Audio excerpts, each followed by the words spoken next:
A lot of times my patients will come and tell me, I wish someone told me this before I got stuck. Well, if you suffered from a boxer's fracture, I'm going to share with you what is really essential for you to know so you don't go to your therapist and say, I wish someone had told me this before I got stuck. My name is Huang. I'm an occupational therapist and certified hand therapist here at Hands On Therapy Services. And a boxer's fracture, very specifically a boxer's fracture, is a fracture to this bone right here. This is your metacarpal bone, and it's very specific to the small finger. And when you break this part right here, it's called a boxer's fracture. And one of the reasons why it's called a boxer's fracture is it's because usually you punch something and you punched it incorrectly and it broke this particular bone. Now, a lot of times our patients come in and they're like, I wish I knew what I needed to do so that I wouldn't get stuck. So I'm going to share with you 3 things. I'm going to go into detail, but I'm just going to share with you really, a lot of times people ask me about the splint. What kind of brace, what kind of splint do I need to wear? And then, when should I start therapy, or do I even need therapy? And my third one is like, really don't try to do this alone. And I'll explain to you why. So when you have a boxer's fracture, one of the most important things that you can do to ensure that you don't get stuck and that you have the best possible results after is getting placed in the right brace. Now, I'm going to share over here. If you look up boxer's fracture and you look up the splints for it, I'm going to share an image of it. And it is literally the wrong splint, right? And the splint that holds this knuckle straight up and covers this middle knuckle and this little knuckle, if you block your small knuckle and your middle knuckle and you keep your big knuckle straight, you will, I guarantee it, you will be stuck. So even though you're looking on Amazon and you're looking for, hey, can I fix this myself? And let me just wear that brace. That is the wrong brace. That is the wrong splint to be placed in. Now, if you can't find yourself an occupational therapist that knows how to put you into the right splint, I'm going to share this image of the brace that I found on Amazon that is in the best position possible, right? So the position that you want to be in, if you have a true boxer's fracture and only a boxer's fracture, the splint should not go past your wrist. So you should be able to move your wrists, right? And then it's going to come up and it's going to end right here where your middle knuckle is, right? So you want to be able to bend your middle knuckle and your little knuckle. The big knuckle where it's broken, you want it bent in a certain degree. You don't need to be bent all the way down like this is 90 degrees. You want to be about that 60-degree angle. And so this is the splint. This is the brace that you need to be placed in. It is called a hand base. So it's a custom. If you can get a custom fitted hand based ulnar gutter splint. And it's called an ulnar gutter because it covers, these are your 2 ulnar sided fingers. So it should cover, this is your 5th metacarpal. We wanted to include your 4th metacarpal because your 4th metacarpal will help support your 5th metacarpal. So it's going to come around here.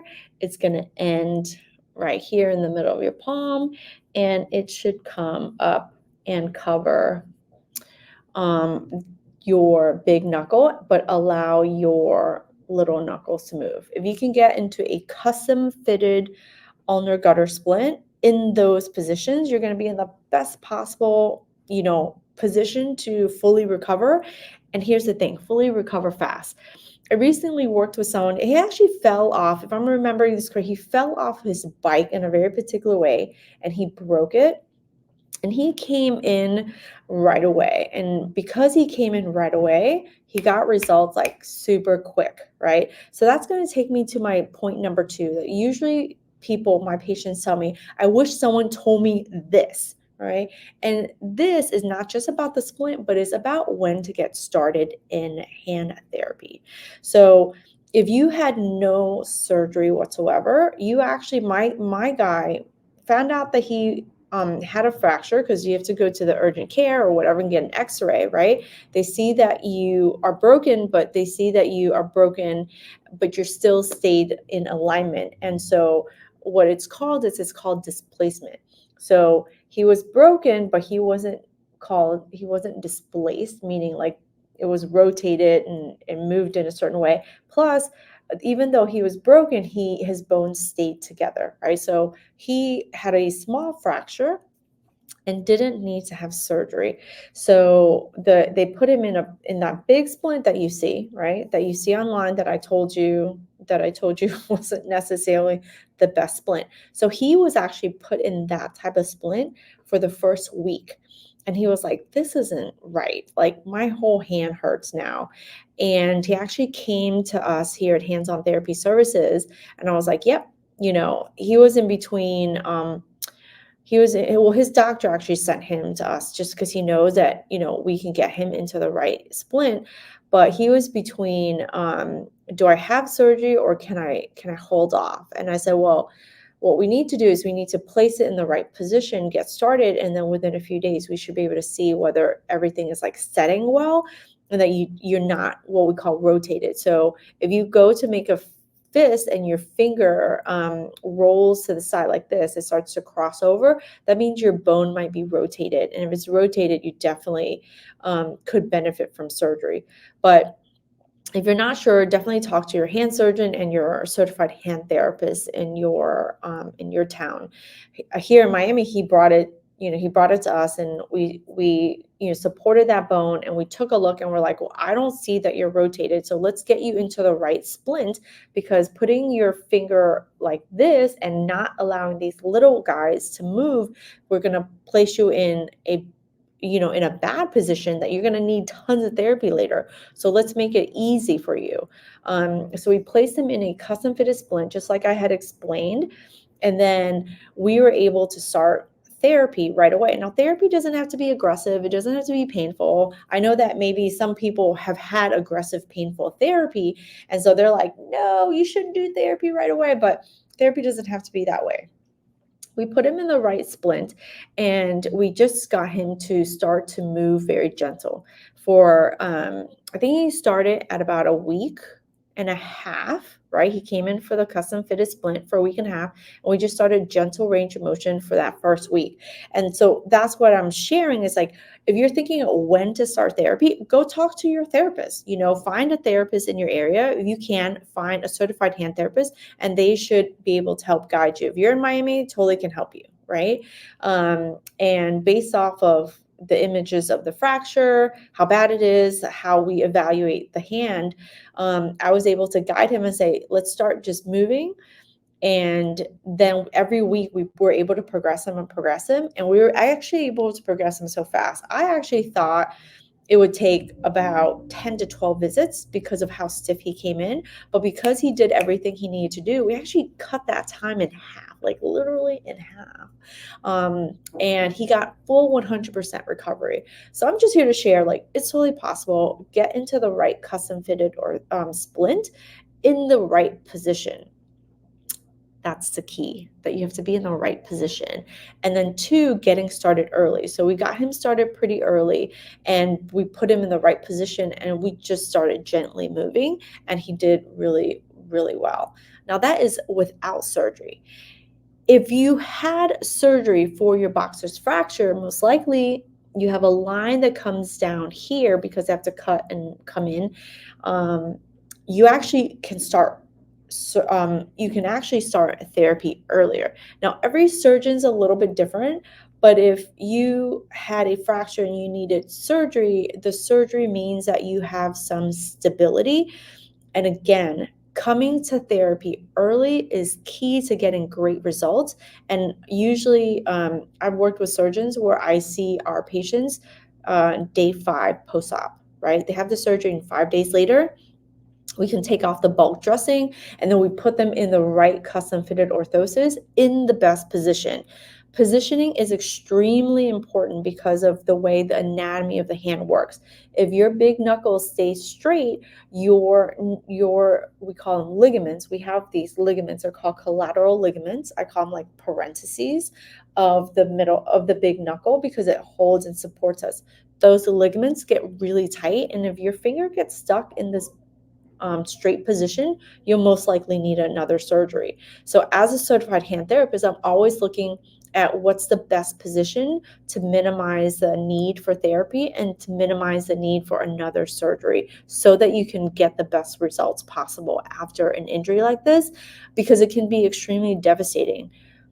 These two fingers, your small finger and your ring finger, you need the motion because this is what gives you strength in your hands. Without the strength and without the motion, you can develop all sorts of issues. And so that leads me to number 3, which is don't try to do this alone. There's some things that you can do alone, right? If you want to cook on your own, if you want to garden on your own, if you want to, change your oil on your own, things like that. There's a lot of do it yourself. But if you have had a surgery or if you've had a fracture, especially in the hands, don't try to do it alone. Now, I'm not saying you need to be somewhere for like a gazillion visits, but what I'm encouraging you to know, or like I guess the perspective that I'm sharing with you is that, when you get some help and you get the right help, you can get really great results, right? So, find a certified hand therapist. And if you don't have a certified hand therapist in your area, find an occupational therapist that knows what they're doing and puts you in the right position. If you have had surgery, it might take a few modifications. If you come in really stiff and you have a lot of pain, it might take a few modifications to get you down into this position. Because we've seen some people where we're able to bring them into this position, and other people, it can be real painful and they're already stiff. And then it takes a few modifications to bring that in that big knuckle into what we call a flexed position. This is called a safe position because it's very safe for those ligaments there. And then we want to make sure that you're positioned a certain way so your knuckles, your middle knuckle and your little knuckle can bend down and can go straight. Getting your knuckles straight is extremely important as well. This is what's going to help cut down the pain that you have and get you really great results as you recover from this. So, if you have suffered from a boxer's fracture, please make sure you're going to get the right help. Number 1, the right help includes the right brace or splint.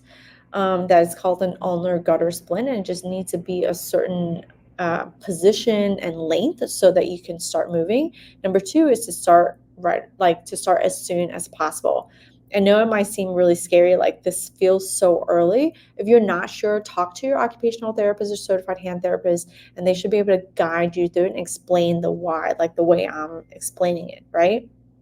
So get started earlier than you might think. And then don't forget, it's okay to get help, and help is the right kind of help can help you recover fully, can help cut down the time that it requires to recover after a fracture, or if you had to have surgery after a surgery. My name is Huang. I'm an occupational therapist and certified hand therapist here in Miami, Florida. If you are someone who sustained a boxer's fracture, I would encourage you to get some help and make sure your splints are in the right position. So if you have any questions for me, leave them below. And if you're in Miami, you need my help, give us a call here at the clinic. All right. Until next time, thanks for watching.